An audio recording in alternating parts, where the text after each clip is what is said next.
Ukraine Russia সংঘাত উত্তপ্ত।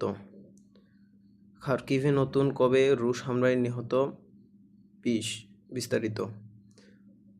ইউক্রেনের খার্কিভ শহরে নতুন করে রাশিয়ার বিমান ও ক্ষেপণাস্ত্র হামলায় কমপক্ষে 20 জন নিহত হয়েছে এবং আহত হয়েছেন আরও অনেকে। স্থানীয় সময়ে গতকাল রাতে এই হামলা চালানো হয় বলে নিশ্চিত করেছে ইউক্রেনীয় সামরিক বাহিনী। রাশিয়ার পক্ষ থেকে দাবি করা হয়েছে তারা সামরিক স্থাপনা লক্ষ্য করে হামলা চালিয়েছে, তবে ইউক্রেন বলছে এই হামলায় একটি আবাসিক ভবন ও একটি স্কুল ধ্বংস হয়েছে। শিশু ও নারীসহ বেসামরিক মানুষের হতাহতের ঘটনা ঘটেছে। এই হামলার পর ইউক্রেন প্রেসিডেন্ট ভ্লাদিমির জেলেনস্কি এক বিবৃতিতে বলেছেন, রাশিয়া ইচ্ছাকৃতভাবে সাধারণ নাগরিকদের টার্গেট করছে, এটি একটি যুদ্ধাপরাধ।